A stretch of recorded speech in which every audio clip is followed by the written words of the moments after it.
Hello అండి friends, good morning.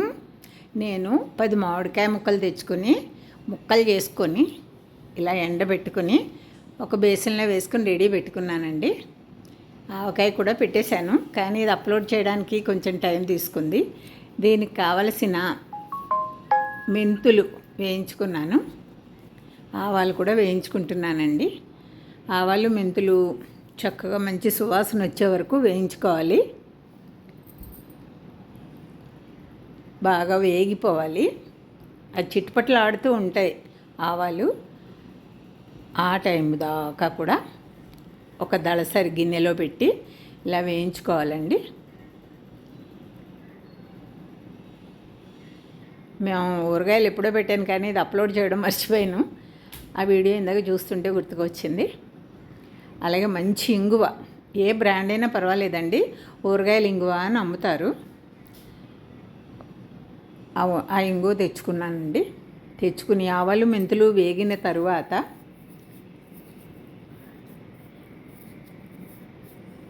Stove కట్టేసుకోవాలండి. అవి వేడి గిన్నెలో ఉంచితే ఇంకా నల్లగా అయిపోతుంది. ఇలా పప్పు నూనె, ఊరగాయలకి ఎప్పుడూ కూడా ఏదైనా పర్వాలేదు, ఏ బ్రాండ్ అయినా పర్వాలేదు, కానీ ఇలా నువ్వుల నూనె, మాగాయకి నూనె కాచుకోవాలి. ఆవకాయకి అయితే అక్కర్లే, పచ్చి నూనె పోసేసుకోవచ్చండి. ఇలా నూనె కాగుతున్నప్పుడు మనం వేయదలుచుకున్న ఇంగువ ఎంతైతే వేస్తామో, ఎందుకంటే నేను 10 కాయలు తీసుకున్నాను, నాకు మా పిల్లలకి కలిపి మాగాయ పెట్టాలని. కొంచెం ఎక్కువే పడుతుందండి, గుమగుమలాడుతూ ఉంటేనే బాగుంటుంది. మనం ఎండబెట్టుకున్న ముక్కల్లోకి కొద్దిగా పసుపు వేసుకోవాలండి. నేను 3 మ్యాంగో కారం తెచ్చుకున్నాను. వాళ్ళదే కాదు, ఏదైనా సరే మంచి కారం తెచ్చుకుని ఇలా జల్లించుకోవాలి. ఇలా జల్లించుకుని ఆ ముక్కలకి నేను 2 గ్లాసుల సాల్ట్, కళ్ళుప్పు ఎండబెట్టుకుని పొడి చేసుకుని రెడీ పెట్టుకున్నాను. అలాగే ఆవాలు మెంతులు, మనం వేయించుకున్న ఇంగువ వేయించుకోవాలండి. ఇంగువ నూనెలో కాగబెట్టుకోవాలండి. ఈ మొత్తం చల్లారిన తర్వాత మెత్తగా పొడి చేసుకోవాలండి.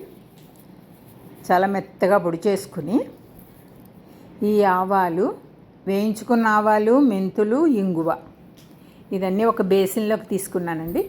నేను వేయదలుచుకున్న కారం ఎంతైతే కొలతలు, ఆ మాత్రం మాగాయ 10 కాయలు మాగాయ ముక్కలు ఎండబెట్టిన దానికి 2 గ్లాసుల కారం, 2 గ్లాసులు కొంచెం తక్కువగా కళ్ళుప్పు ద్వారా తయారు చేసుకున్న సాల్టు మొత్తం అన్నీ కలిపి ఉంచుకున్నానండి.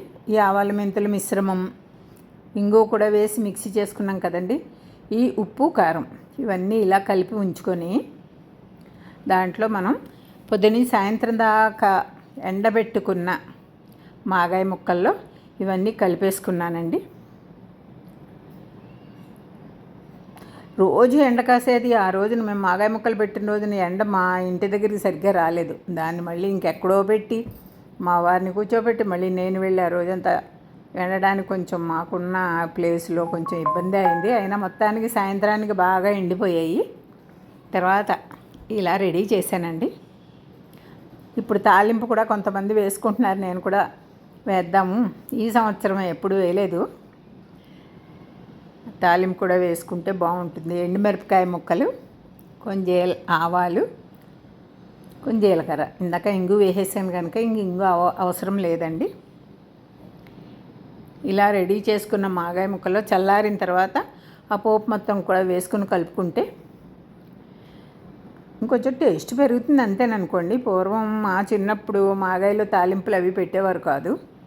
ఇప్పుడు టమాటాకి అన్నింటికి కూడా పెడుతున్నారు. బాగానే ఉంటుంది, కానీ దానివల్ల ఇబ్బంది ఏమీ లేదు. శుభ్రంగా అలా బాగా ఎండుమిరపకాయ వేగితేనే బాగుంటుంది, అది పుల్లపుల్లగా అయ్యి. ఇలా రెడీ చేసానండి ఈ సంవత్సరం మా మాగాయి. అలాగే ఆవకాయ, వెల్లుల్లి ఆవకాయ కూడా పెట్టాము. మా పిల్లలకు కూడా కొంచెం కొంచెం, వాళ్ళు యూఎస్లో ఉంటారు, వాళ్ళకి పంపిద్దామని కొంత, నాకు కొంచెం, నాకు మా వారికి ఇలా రెడీ చేశానండి. రుచి అయితే చాలా బాగా వచ్చిందని మా వారు చెప్పారు. ఎందుకంటే ఈ వీడియో అప్లోడ్ చేయడం ఇంచుమించు ఒక 20 రోజుల పైన, నేను మే నెలాఖరికే పెట్టేశాను. ఈ అప్లోడ్ చేయడానికి ఇంతవరకు టైం పట్టింది. దాని తర్వాత చల్లారిన తర్వాత ఇలా సీసాలో భద్రపరచుకోవాలి. అంతేనండి. నా వీడియో నచ్చితే లైక్ చేయండి, షేర్ చేయండి, సబ్స్క్రైబ్ చేసుకోండి. థ్యాంక్